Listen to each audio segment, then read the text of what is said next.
Hi, it's Dave from BDH. 5 years ago, during COVID lockdown, I created, what I now call a monster, which was the BDH H1 Bazooka shifter. We started out, I had an idea in my head that it would be, I wanted to get as real a feeling as I could. So based on my own knowledge of rallying and Escort, Ford Escort Mark IIs with the Quaife gearbox in straight cut, I designed a shifter to fit around that feeling, that length of stroke. During its development, I got involved with a Caterham racer, Blair McConaughey, who ordered a shifter, and so he was asking for his feel from an MX-5. So they turned out to be very, very similar. So we ended up with what we thought was, and we still do, a very realistic feel of a straight cut gearbox. Now I can't believe it's 5 years ago this year. As we film this now, we're a couple of months off that anniversary. And it's 5 years ago that I was working in my shed at home on my own, pounding these things out at a rate of one a week. And as you can probably see, 5 years on behind me now, we've got 3 guys full time just building our shifters for us.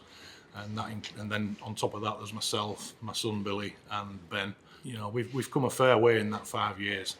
So as a result of that, we decided to launch a 5th anniversary edition of the H1, and this is not just down to us, this is due to other people requesting it, saying, you know, what happened to the H1? We've now got the H1 SQ, as I'm sure you're aware, the dual mode, but people who've already got sequentials are saying, well, you know, I'd really love to have a H1. So we decided that we would relaunch or launch a special edition, limited edition run of the H1, still made out of the same materials, same high-spec aerospace materials.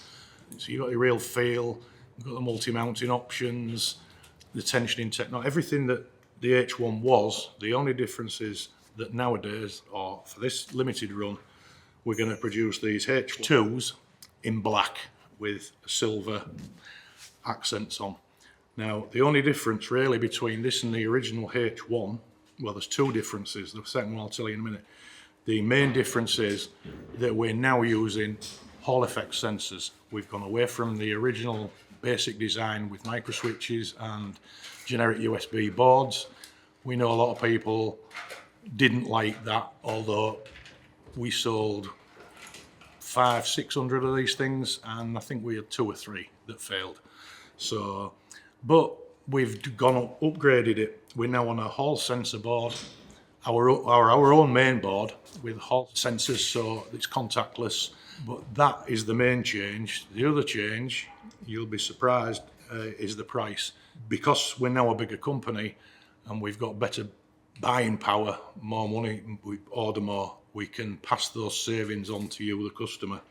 So this Bazooka Mark II, if you want, a limited edition one, we're hoping, we haven't finalised the price at this stage, but we're hoping we can knock these out for around 700 quid. Don't know what that equates to in dollars, but yeah, in British pounds, about £700, which I know is significantly cheaper than the originals, and a lot of you might feel a bit, about that. There's not a lot we can do about that. It is just us, the way we are, and we've got that better buying power, and we're passing the savings on.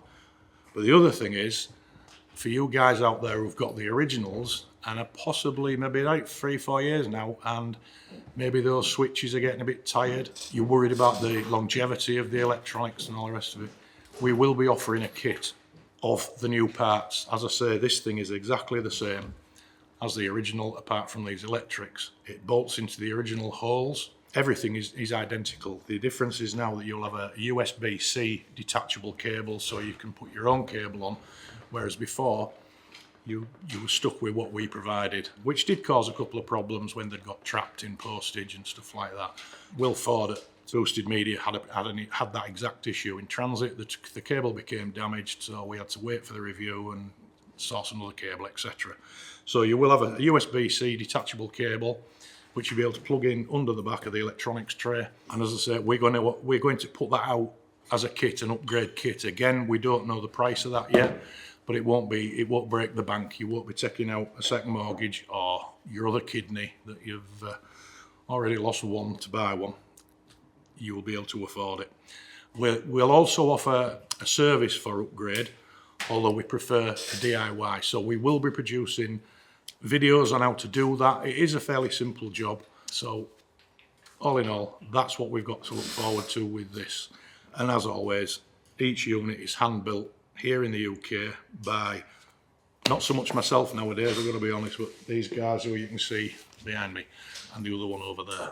So yeah, one other thing to mention as well, which I forgot earlier, is that the nylon gear pegs, gear gate pegs as we put them, again there was some concern over them, although again they proved their worth, but we have now replaced those gate pegs with stainless steel, hardened stainless steel profile pegs, so there should be no issue whatsoever with those.